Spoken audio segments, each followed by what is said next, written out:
mau memulai usaha, itu sebaiknya yang pertama kali diurus itu adalah izinnya dulu. Pertanyaannya, kalau teman-teman udah ribet amat sih daftar kayak gini, padahal kan nggak ribet ya, padahal cuman tinggal Gratis loh. pakai jempol dan gratis. Kalau nggak diurus tuh apa konsekuensinya sih, Maupit? Kenapa kita harus melengkapin itu? Itu akan mempermudah kita kalau nanti usaha kita tumbuh. Kita butuh perizinan, mungkin kita kadang kalau misalnya kita ada buyer, mereka kadang pasti akan mempertanyakan perizinannya.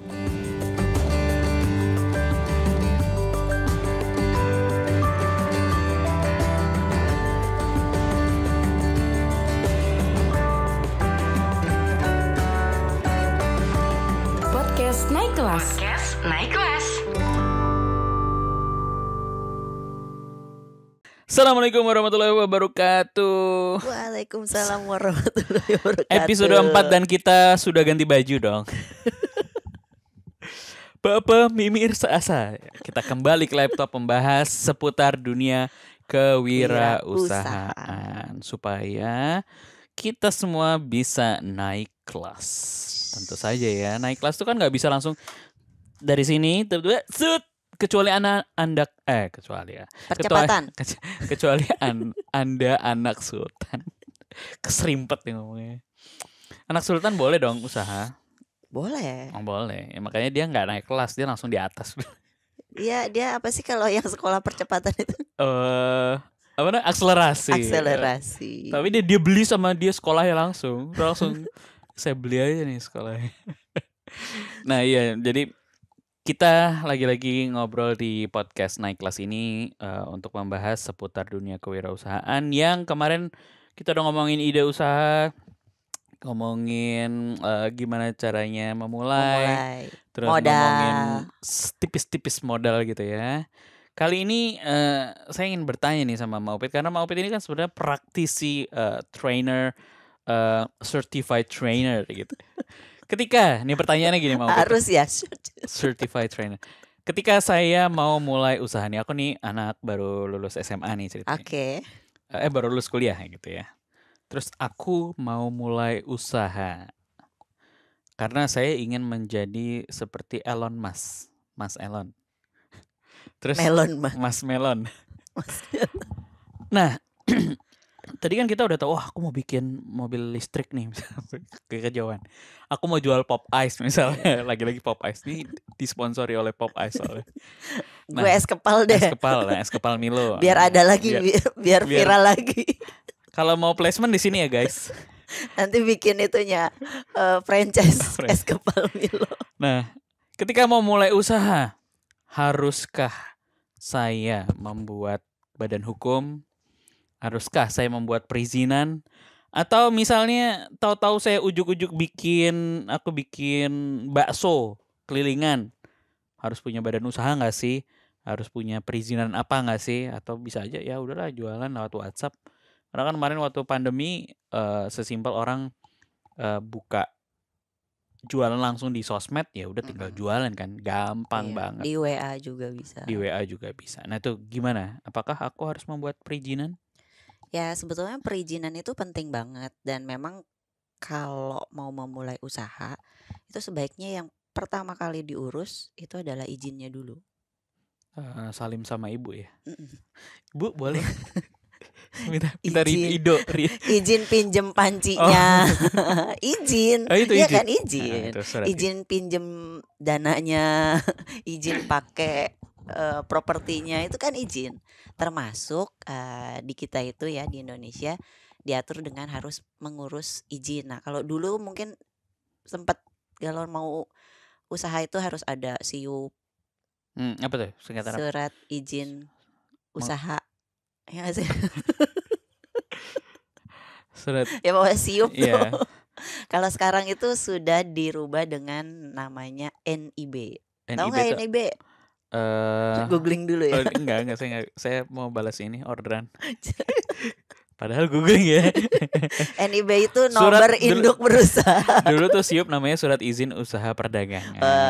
Gimana sih kamu? Certified trainer lupa. Ampun. Oke. Hidup di zaman mana? Dulu waktu aku mulai usaha tuh aku minta izin bapak ibu, Mohon doa restu mohon doa restu sama sama mau nikahin orang. saudara-saudara karena mungkin saya merepotkan minjem modal kemarin ya sama pacar dulu pacar. Jadi buka usahanya bareng pacar tuh? Enggak dong. Sendiri. Buat modal ya? Dulu calon istri waktu itu. Nggak boleh pacaran dosa ya. Buat modal menghalalkan. Nah, sekarang produk juga harus dihalali. Oh itu ya. Jadi tadi udah nggak ada SIUP, surat izin untuk usaha perdagangan, tapi Sekarang pakai digantikan dengan oleh NIB. NIB. Apakah itu NIB dan penjelasannya? NIB itu nomor induk berusaha. Jadi nomor izin buat perorangan, bisa juga untuk perusahaan juga pakai NIB. Perorangan nih berarti saya mau jualan somai, bisa dong? Bisa. Mau jualan combro, bikin combro gitu. Di izin rumah usahanya. boleh? Boleh di rumah. Nggak harus punya toko? Nggak harus. Apa aja sih persiapannya biasanya? Kalau buat ngurus NIB itu mudah banget karena cuman butuh KTP. Punya dong KTP? Oh, saya masih di bawah 17 tahun, maaf ya. Punya KTP, kartu keluarga, terus dipastikan punya nomor telepon. Hari gini nggak punya nomor Kalau telepon. ada yang nggak punya keluarga gimana, maaf? Ada rekrutmen jadi keluarga. Seorang sebatang kara boleh dong? Boleh. Boleh. Jadi perorangan boleh. Nah terus tadi KTP, kartu keluarga, kemudian nomor telepon sama alamat email yang aktif. Kalau nggak punya bikin. Kalau nggak punya nomor telepon beli. Jangan minta. Saya mau minta HP tadinya. Buat daftarnya mau minta HP dulu sama Maupit tadinya. Gitu ya, semudah itu. Mudah banget. Nah, buat aksesnya tuh tinggal bisa search atau di oss.go.id. Itu bisa ngurus sendiri sebenarnya. Ini apa sih daftarnya kemana? Ke Pak Camat gitu? Di online. Iya, jadi duduk manis nih. Jadi sekarang itu mau jadi pengusaha tuh gampang banget. Punya ide nih. Modalnya udah ketahuan mau minta sama siapa atau mungkin ngintip dompet. Mau bikin usaha, udah duduk manis, buka websitenya, bikin deh tuh NIB. Ini ya. HTTPS OSS, kalau nggak langsung aja di website oss.go.id. oss.go.id. Nanti teman-teman tinggal daftar di situ. Kalau belum punya akun, ini Kementerian Investasi ya? Daftar dulu. Oke. Nah, jadi nanti itu terpusat, tersentral. Nanti kalau misalnya produknya apa, itu nanti untuk perizinan ke izin edar, halal, BPOM itu udah terintegrasi. Ini kalau aku lihat nih ada terkait nanti harus yang dimasukkan nama usaha. Berarti nama usaha harus kita pikirkan juga dong. Betul. Kemudian kapan mulai usaha, tentu saja ini ada mulainya juga kapan. Betul. Modal usahanya ditulis aja. Nah, kalau lokasi ini boleh di rumah nggak ya? Boleh di rumah. Boleh di rumah. Boleh di rumah. Kemudian jenis produknya tuh apa, bikin apa, itu misalnya pesawat ulang-alik gitu, bisa ya? Bisa. Pesawat tempur, capung gitu. Termasuk kategori usaha atau KBLI? Ya, kategori usaha itu ada namanya KBLI. KBLI itu buat menunjukkan sebetulnya usaha kita itu di bidang apa. Nah, bingung nih kategorinya berapa, itu bisa di search, di situ ada, tinggal cari kode KBLI. Jadi KBLI itu berupa angka ya, nanti ada penjelasannya. Nanti tinggal cari yang terdekat dengan produk usahanya kita. Misalnya makanan, kuliner, craft, terus apa lagi, jual beli, maklaran gitu, itu juga bisa. Ada KBLI-nya. Terus kalau ini kan tadi kita harus masukin nama, nama usaha nih. Berarti ini seolah-olah terdaftar langsung ya. Iya. Kalau merubah berarti harus bikin baru dong nanti. Enggak, bisa direvis. Oh, bisa diedit ya? Bisa direvis. Kan gitu. misalnya sekarang nih jualan produk A gitu. Besok mau jualan sabun cuci piring gitu. Hari kan ini KBLI-nya somai, beda. Besok sabun cuci piring. Iya, bisa ditambahkan, bisa juga rubah. gitu. Kan sekarang ada juga yang dulu jualan apa pindah. Atau nambah bisa. Pindah atau nambah gitu nambah, revisi gitu. Kayak Mister mungkin usahanya banyak, itu bisa KBLI-nya banyak. Ya, itu yang dilakukan ya, menambah KBLI atau kategori ya. Iya, kategorinya. Betul, kategorinya. Jadi kenapa kita harus melengkapin itu akan mempermudah kita kalau nanti usaha kita tumbuh. Kita butuh perizinan, mungkin kita kadang kalau misalnya kita ada buyer, mereka kadang pasti akan mempertanyakan perizinannya. Jadi kalau teman-teman tadi nanya KBL, iya apaan sih itu? KBL itu singkatannya Klasifikasi Baku Lapangan Usaha Indonesia. Jadi tadi ya kategorinya apa? Usaha yang kita daftarkan tuh seputar apa sih? Kayak misalnya kantorku nih ini tentang pelatihan edukasi misalnya. Iya. Sama misalnya ada IO-nya, bisa jadi IO dan lain sebagainya. Itu adalah kategori usahanya. Jadi teman-teman bisa pilih di sana. Jadi kalau ada ide baru dari usahanya udah jalan, ternyata ini tidak sesuai dengan KBRI-nya, segera ditambahin. Karena itu bisa dirubah kapan aja. Oke.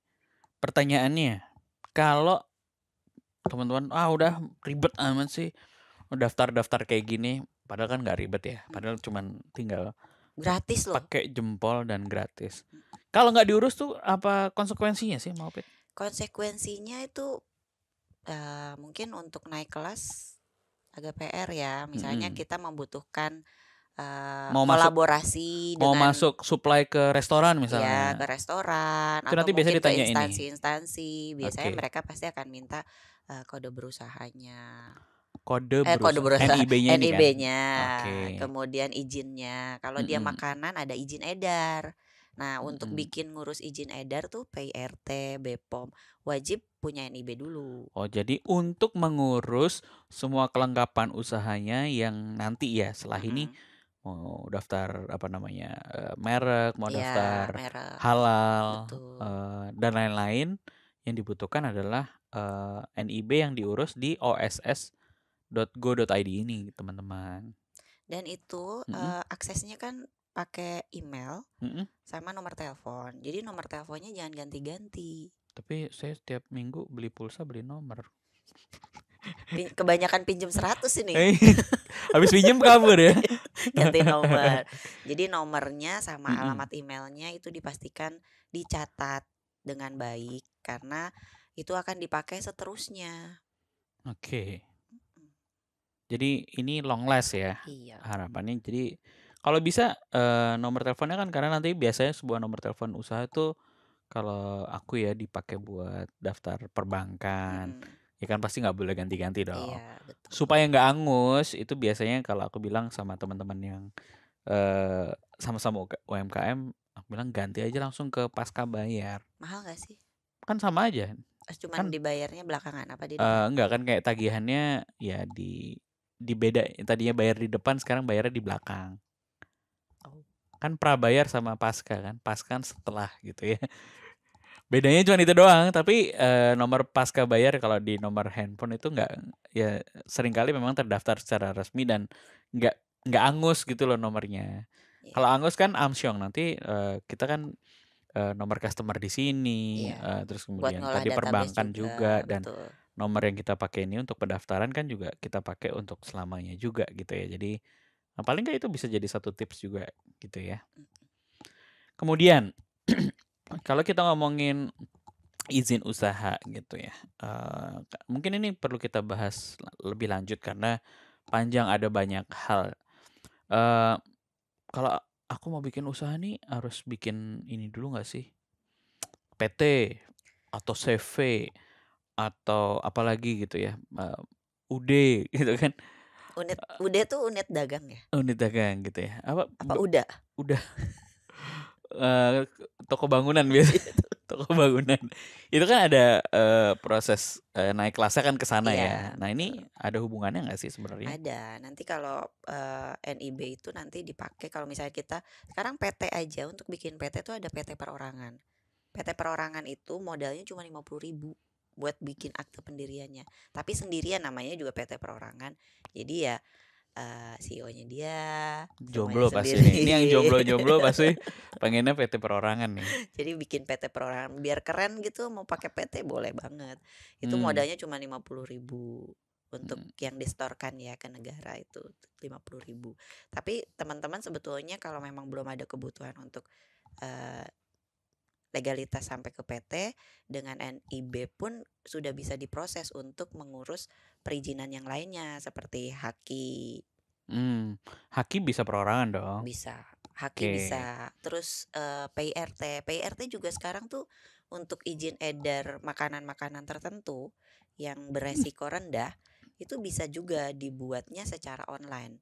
Nah, syaratnya bikin NIB dulu, setelah itu bikin prosesnya sama di OSS juga. Nanti akan terkoneksi dengan website punyanya BPOM. Nanti bisa terbit tuh untuk ngurus PRT. Nah, kalau untuk PRT syaratnya beda lagi. Udah tahu belum? Belum lah, ini Ada kayak makanan ngomongin yang mau aku bantu untuk PRT sih. itu tadi tuh yang ada cookies tadi dikirim. Oh, cookies yang Ada dari endorsean loh UMKM ya. teman-teman, kalau mau endorse juga bisa loh kita. Ini penonton kita baru 4 episode udah sekitar berapa juta ya. Jadi kalau teman-teman mau endorse kita juga bisa. Sekaligus kita memberikan Endorse ruang, Mister nih. kan harus ada ruang display untuk teman-teman UMKM juga dong. Nanti di sini ditaruh ini ya untuk di sini showcase-nya teman-teman. Jadi boleh loh titip jual di podcast kita karena kita tayang di semua platform gitu ya. Ntar jadi affiliate ya. Jadi affiliate. Lumayan ya. dapat komisi. Lumayan dapat ya. komisi ya kan. Ngomong-ngomong dapat komisi. Iya. Karena ini kan nggak enak nih ngobrol, biasanya ada minuman kan. Kalau di podcastnya Om Deddy ada minumannya, ada tulisannya ya kan. Iya. Ini kita mau minum nggak ada minum. Haus nih. Jadi itu ya teman-teman, apa namanya, sekali lagi kita menayangkan episode kali ini karena kita ingin membahas sesuatu yang berbau administratif. Iya. Yang sifatnya sebenarnya membuat kita lebih siap untuk naik kelas. Betul. Naik kelas itu tadi banyak ya, termasuk dari sisi penjualan, permodalan, pembukuan, termasuk dalam sisi administratif yang dalam kita mengurus perizinan usaha kita supaya rapi gitu ya. Nah, ini satu kunci awalnya adalah mendaftarkan nomor induk berusaha tadi ya. Iya. Benar ya, nomor induk berusaha kan ya? Betul. Yang sifatnya itu online dan gampang banget diakses. Sekali lagi teman-teman bisa ngurus sendiri. Ya, kalau misalnya ada yang bantuin, tolong diminta email dan passwordnya. Karena iya, nanti kalau misalkan ada juga ya teman-teman kita mungkin dibantuin gitu ya, ada keterbatasan akses dan lain sebagainya. Mungkin dibantuin oleh teman-teman pendampingnya. Dan itu sebetulnya bantuan. Ya alhamdulillah banget gitu ya ada yang bantuin. Kadang kan UMKM udah sibuk ya dengan ngurusin produksi, ngurusin segala macamnya sendiri. Ada yang bantu ngurusin, udah pasti happy banget. Tapi terkadang suka lupa untuk meminta akses. Jadi akses untuk email, untuk nanti one day dia perlu untuk ada perubahan, ada mau update, ada ngurus yang lainnya, nggak bingung lagi ini aksesnya apa, karena ya tadi aksesnya satu. Aksesnya satu. Ini jadi kepikiran nih, misalnya ya, aduh, aku mau punya usaha tapi aku gapteknya luar biasa. Nanti emang kita nanti di podcast Naik Kelas juga kita ajarin sedikit supaya secara bertahap kita juga secara kemampuan digitalnya juga meningkat. Termasuk tadi kalau ngomongin Maupit ngomongin akses, termasuk kan kayak misalnya email, bikin email baru untuk usaha kita tuh harus terpisah dengan email pribadi. Itu nomor satu itu.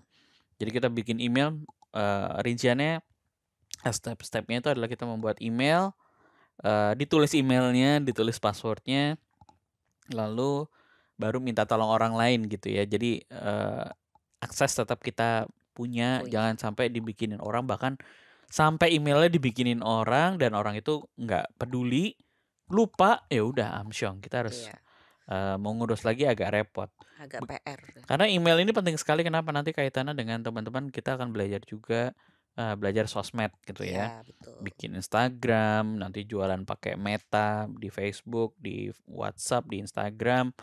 Kemudian kita juga akan belajar bikin toko online juga, Tokopedia, Bukalapak, Shopee, TikTok. Ada lagi Padi UMKM dan lain-lain. Itu kan sebenarnya urutannya yang pertama adalah bikin emailnya dulu gitu loh.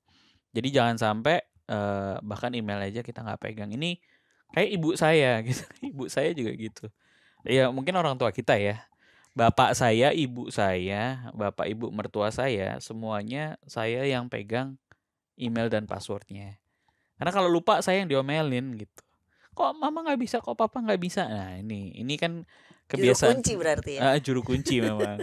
Jadi ini jangan sampai, sekali lagi memang kalau kita minta tolong, memang mungkin kalau buat sebagian orang yang belum pernah ini rumit, tapi Coba nih kita belajar pelan-pelan dari namanya Iya. juga naik kelas kan. Kita nggak belajar dari sesuatu yang rumit dulu, Iya, kita dari yang mudah dari yang mudah dulu. dulu. Jadi bikin email ini termasuk kita belajar dulu kalau mau gitu. Kita punya email pribadi, terus kemudian kita punya email usaha. Nah ini kita save, baru kita tadi proses di oss.go.id gitu Iya, kan. betul. Nah, kalau misalnya mau izin tadi kita udah nyinggung soal PIRT ya. Oke. PIRT itu untuk izin edar makanan. Mm-mm. Nah, makanan itu yang kering-kering itu masih bisa pakai PIRT. Syaratnya salah satunya tadi KTP, Mm-mm. kemudian kartu keluarga, Mm-mm. NIB, Terus NIB dan desain katalog, desain label. desain logo. Iya, desain label. Oh, labelnya. Label. Jadi packagingnya itu mau seperti Oke. apa. Nah, itu labelnya, desainnya dibuat dulu. Oke. Bisa bikin di banyak sekarang udah template-nya di Canva ada. Kalau dulu zaman kita agak susah. Tapi mau Pit, aku nggak ngerti Canva. Bisa belajar di mana ya? Di sini. Oh, di sini kelas. juga.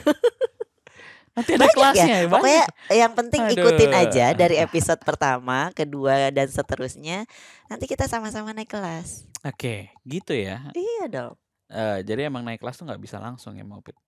Belajar dulu lah, jangan tiba-tiba naik kelas. Kecuali manjat ya, manjat ke kelas. Aku tuh pengennya langsung S3 gitu loh. Akselerasi ya. Saya masih TK soalnya sekarang. Pakai nos aja, pakai nos.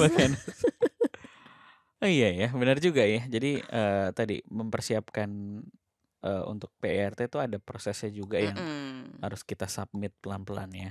Belum lagi nanti ngobrolin tentang perizinan halal. Nanti kan 2024 ini semua produk makanan tuh sudah harus tersertifikasi halal. Udah gitu. Iya. Termasuk makanan street food juga? Iya. Oke. Jadi dan sekarang memang lagi bukan dari sekarang sih, dari tahun kemarin juga sudah. Itu yang lagi rame tuh kemarin. Yang halal. Di Instagram di Reels tuh. Kayaknya dari TikTok juga ya. Orang jualan bubur yang ditodong ada halalnya nggak? Terus banyak yang komen pro kontra ya artinya. Karena sekarang sebetulnya halal tuh buat apa sih? Halal itu selain kita di Muslim ya, untuk ketelusuran sebetulnya. Jadi asal usul bahannya jelas, prosesnya juga jelas. Kan kita juga kalau misalnya makan produk yang asal usulnya jelas, bahan-bahannya jelas, prosesnya suka lihat kan makanan yang prosesnya diinjek-injek pakai kaos kaki bekas yang nggak diganti 20 tahun. Iya, itu jadi itu tuh sebetulnya menjamin kita ini para konsumen. Oke. Jadi termasuk pengurusan halal ini dampaknya panjang ya. Karena kemarin kan waktu lihat postingan yang tadi aku bilang itu orang ada yang pro kontra tuh. Masa pedagang pinggir jalan aja harus ngurus halal, ribet banget sih. Iya, padahal itu buat melindungi melindungi dua-duanya. Iya, dua-duanya betul. Iya, jadi para pengusaha sama para pelanggannya. Betul. Sama kayak ada satu kasus yang pernah saya temukan dan ini viral di tempat saya. Ceritanya ini kaitannya dengan cerita horor. bukan cerita. Cerita pesugihan. Waduh. Ternyata mie ayamnya yang rame banget itu satu hari di siang-siang yang lagi banyak pengunjungnya, ada seorang ibu-ibu yang minta kuahnya. Jadi dia jual mie ayam dan bakso. Jadi dia sebenarnya pengen cuma nambah kuah doang. Ketika itu pedagangnya sedang repot di sampingnya. Terus jadi ceritanya si ibu ini ngambil kuahnya sendiri mau Pit. Dia ngambil sendiri tuh. Ngambil sendiri kan tempat itu agak dalam terus cantongnya dalam ya, panjang. Terus diambil gitu, diangkat mau ambil kuah. Tersangkutlah sebuah celana dalam. Beneran tuh. Astagfirullahaladzim. Ternyata itu rame dibahas sama orang komplek. Pesugihan mie ayam dan ternyata rame banget. Habis itu dihujat orang banyak dan tutup. Padahal mungkin kalau nggak pakai kancut itu ada di situ ya tetap rame ya. Ini kan misalnya ada pengurusan, ada kaitannya dengan izin-izin tertentu yang memang kita awasi. Nanti diaudit itu. Ada audit. Ada auditnya terkait perizinan, bener nggak nih prosesnya kan? Untuk perizinan halal itu selain bahan bakunya dicek, prosesnya juga dicek. Tapi kan kancut itu bahan baku biar usaha saya enak. Ada komponennya ya. Ada komponennya ya. Mungkin yang mereknya Ini tersertified juga ada ya. SNI-nya ya. Ada kancutnya ini SNI. Maaf itu. jadi lucu ya sebenarnya. Ya sesimpel street food yang rame dengan adanya izin-izin seperti itu juga membuat kita sebagai konsumen ya merasa aman dan tentram. Iya. Baik ini kaitannya dengan agama dan lain-lain ya, ibadah juga karena makan harus halal untuk teman-teman Muslim. Tapi juga buat para pedagang ini juga aman. Kenapa? Nyaman karena nggak perlu tuh ditanyain itu pakai angciu atau enggak, itu pakai minyak babi atau enggak, ini pakai kancut atau enggak gitu kan. Nah kita nggak perlu declare lagi karena kita sudah ada logonya tuh yang gambar wayang warna ungu tuh udah melalui proses yang panjang. Ada proses yang harus kita lalui secara administratif pendaftaran. Yeah. Nah ini yang akhirnya membuat jualan kita jadi nyaman. Betul. Nah inilah pentingnya saya pikir episode kali ini membahas perizinan. Berarti episode berikutnya udah punya izin semua ya? Iya bener dong. Kan teman-teman kemarin udah mikir nonton episode 1 ide usaha, Toto udah bikin usaha ya kan. Terus usaha apa udah mikir. Iya, terus udah punya idenya, terus udah punya caranya, udah langsung eksekusi. Iya. Toto kemarin udah phone a friend atau patungan sama teman-teman yang pinjam 100. Lihat kocek dulu aman nih. Tadi kemarin teman-teman udah pinjam 100 ya. Udah dapat berapa? 15M ya udah dapet ya. Iya. Berarti udah disebar, modal. udah di broadcast. Udah di broadcast, dapat modal banyak ya kan. Terus langsung eksekusi. Iya. Apa dulu yang harus dikerjain? Izin dulu. Tadi selain izin sama bapak, ibu semua salim gitu ya. Izin sama pemerintah. Melalui oss.go.id untuk mendapatkan nomor induk berusaha tadi ya. Yes. Nah setelah itu tinggal nanti kita naik satu lagi dapat izin PRT, dapat izin edar, dapat apa? BPOM. Badan POM, dapat nanti ada lagi SNI, ada lagi Haki juga banyak nanti. Haki itu pendaftaran merek gitu ya segala buat macam. melindungi ya. Melindungi juga. Nah ini hal-hal yang jadi wawasan kita semua. Tentu saja di podcast ini tidak membahas detail sekali. Kali aja kita punya kesempatan untuk ketemu secara offline, nanti kita kabari juga atau teman-teman bisa mengikuti. Karena kita juga mempersiapkan juga ya. Rencananya mempersiapkan sebuah modul pembelajaran yang lebih komprehensif yang teman-teman bisa akses untuk belajar lebih detail.